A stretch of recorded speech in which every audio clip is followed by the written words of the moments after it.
किशोर कुमार साहब, जिनकी स्टूडियोज में हंसी मजाक करने के किस्से हों या रिकॉर्डिंग करते वक्त शरारतों के किस्से, प्रोड्यूसर्स को तंग करने की कहानियां हों या शूटिंग के वक्त मनमर्जियां करने के किस्से, बहुत मशहूर हुए हैं। एक्टरों की जय, एक्ट्रेसों की जय, प्रोड्यूसरों की जय, डायरेक्टरों की जय। एक बात बार बार जो कही जाती है वो ये कि उन्होंने म्यूजिक सीखा नहीं था, कोई फॉर्मल ट्रेनिंग नहीं ली थी। लेकिन जितना बड़ा मकाम उन्होंने हासिल किया, क्या वो अपने आप में अजूबा नहीं है? जिस तरह से उनके गानों में, उनकी आवाज़ में हम इमोशंस को महसूस कर पाते हैं, वो अपने आप में ख़ास नहीं है?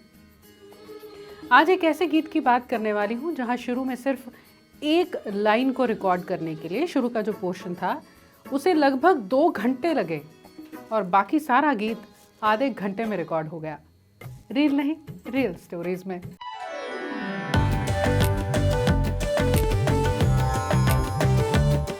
किशोर दा गॉड गिफ्टेड सिंगर थे और उनकी गायकी को लेकर कई म्यूजिक डायरेक्टर्स ने उनकी शख्सियत के उस पहलू के बारे में भी बात की है जहां वो कोई कमी न रह जाए गीत में, इस बात का पूरा ध्यान रखा करते थे। फिर चाहे कितने ही टेक क्यों ना हो जाएं, कितना ही वक्त क्यों ना लग जाए। ये बात म्यूजिक डायरेक्टर उत्तम सिंह जी ने बताई थी। वो कहते हैं फिल्म 1988 की वारिस के गीत की रिकॉर्डिंग थी। इस फिल्म का म्यूजिक उत्तम जगदीश जी की जोड़ी ने दिया था। बॉम्बे लैब में रिकॉर्डिंग होने वाली थी। किशोर दा आए, रिकॉर्डिंग शुरू हुई। अब गीत की एक ओपनिंग है और वो थोड़ी, उत्तम जी कहते हैं, वो थोड़ी मुश्किल थी। लगभग 1 घंटा लग गया, लेकिन ये ओपनिंग है जो हो ही नहीं रही थी। हम लोग बॉम्बे लैब में रिकॉर्ड कर रहे थे। किशोर दा कुछ 10:30 के करीब आए और उसका एक ओपनिंग है, हो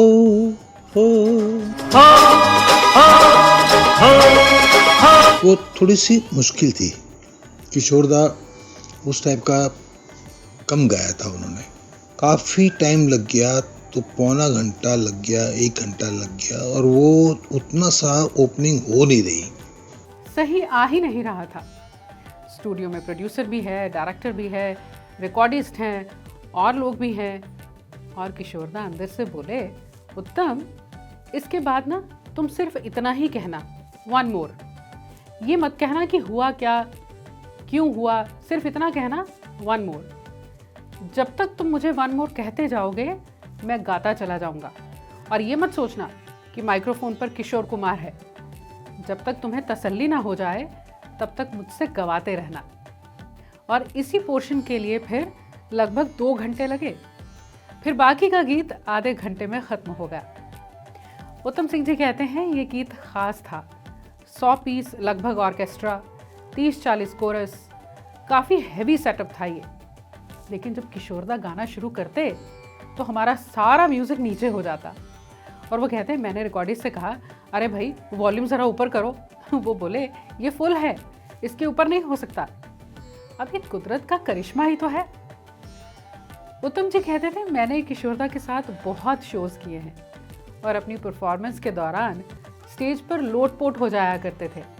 कहते थे, भोला सुर दे, और ये भी गा कर कहा करते थे। और जब म्यूजिशियन सुर देता तो उनका सुर और इनका सुर एक होता। ये कोई आम बात नहीं थी। अब ये तो ज़रूर कहूँगी कि किशोर दा का गाया हुआ अपना फेवरेट गीत जो है वो कमेंट्स में लिखें, लेकिन वो जिसे सुनकर आपको ये लगता है कि कोई और ऐसा नहीं गा सकता था इस गीत को। आज तू ये समा उतार ले, खिलते हैं गुल यहाँ, खिल के बिखरने को मिलते हैं दिल यहाँ, मिल के